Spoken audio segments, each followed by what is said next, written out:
Ya, terima kasih Anda masih menyaksikan iNews Malam pemirsa. Kehadiran Ormas Gerakan Rakyat Indonesia Bersatu di Bali memicu penolakan dari pecalang.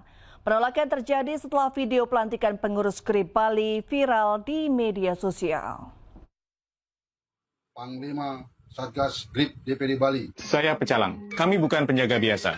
Kami adalah bagian dari sistem adat yang sudah diwariskan turun-temurun untuk menjaga Bali. Kami tidak butuh ormas dari luar. Munculnya gerakan Ormas Gerakan Rakyat Indonesia Bersatu di Bali atau GRIP Jaya di Bali menuai penolakan dari pecalang. Penolakan muncul setelah beredar video pelantikan GRIP Jaya DPD Bali. Dalam unggahannya, pecalang khawatir kehadiran ormas luar dapat mengganggu tatanan kehidupan masyarakat Bali yang selama ini dijaga oleh sistem adat dan budaya. Sistem keamanan tradisional Bali telah berjalan efektif dengan dukungan lebih dari 1.500 desa adat yang tersebar di seluruh Bali dengan satuan pecalang mencapai 20.000 lebih personel.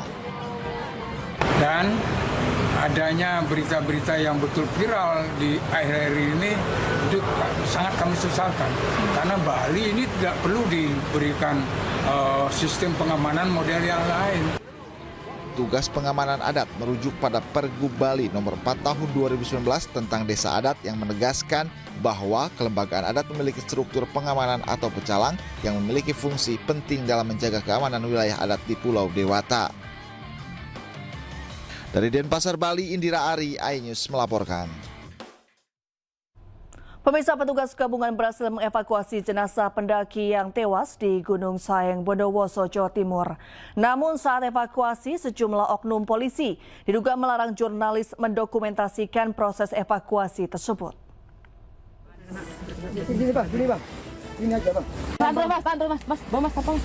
Tahan. Darahnya mas, darahnya mas. Kelak baju. Darah mas, kelak baju. Yuk, ulur pak. Siapa?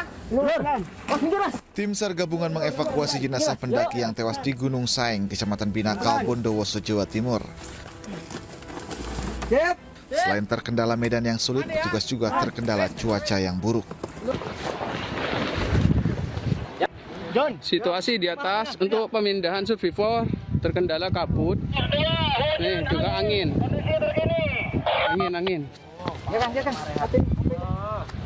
Ini survivornya nih. Namun, sempat terjadi insiden saat awak media mengambil gambar proses evakuasi. Oknum polisi diduga melarang awak media untuk mendokumentasikan proses evakuasi jenazah tersebut. Tidak ada dokumentasi. Pak. Media mas. Media tidak ada dokumentasi. Tutup. Tidak ada dokumentasi. Pak. Media mas.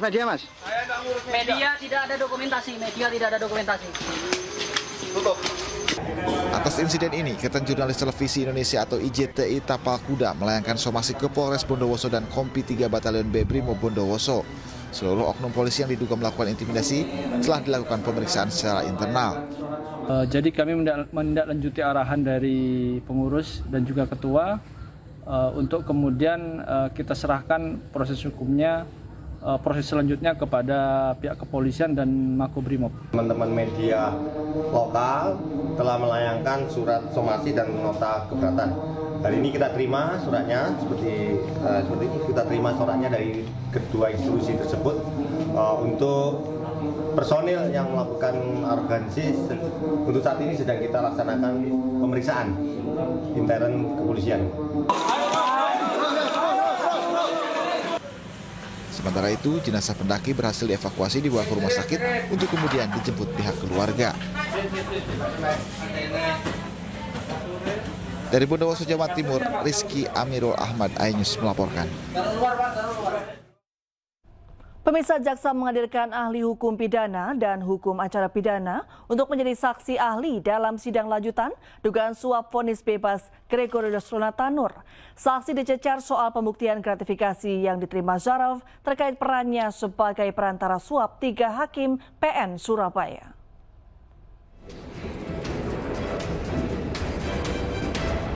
Persidangan digelar di Pengadilan Tipikor Jakarta Pusat dengan menghadirkan 2 orang saksi, yakni pengacara dan ahli hukum pidana dari Universitas Jenderal Sudirman, Hipnu Nugroho. Pada persidangan tersebut, Jaksa Penuntut Umum JPU meminta penjelasan ahli pidana terkait beban pembuktian seperti yang dimaksud dalam pasal 12B tentang gratifikasi. Kepada JPU, saksi ahli hukum pidana menyebut pembuktian gratifikasi untuk suap di atas 10 juta rupiah dibebankan kepada penerima suap.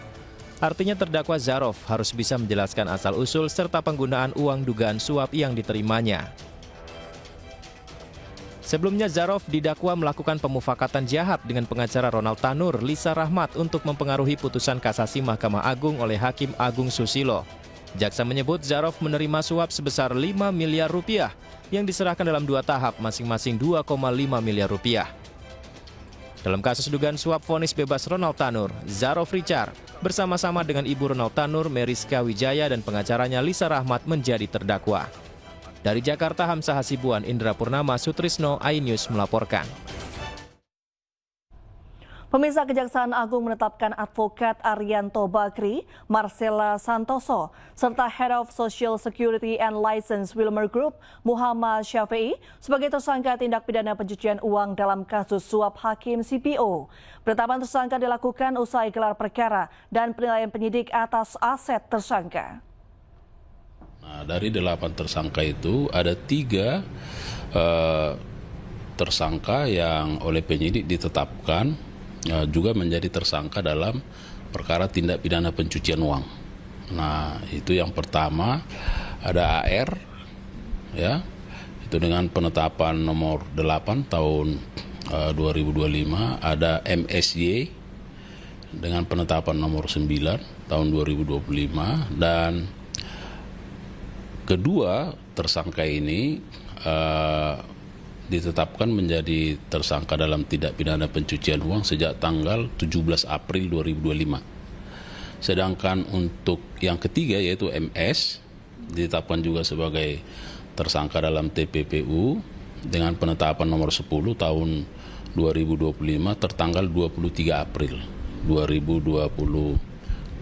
Tentu alasan penetapan tersangka dalam perkara TPPU untuk ketiga orang ini, di mana setelah penyidik melihat ada persesuaian atau fakta ya antara perbuatan atau dugaan tindak pidana yang dilakukan oleh para tersangka ini berkaitan atau dikaitkan dengan aset ya atau kepemilikan terhadap aset-aset yang dimiliki oleh para tersangka. Jadi ada nexus di situ yang oleh penyidik dilihat ada keterkaitannya, maka ditetapkanlah sebagai tersangka.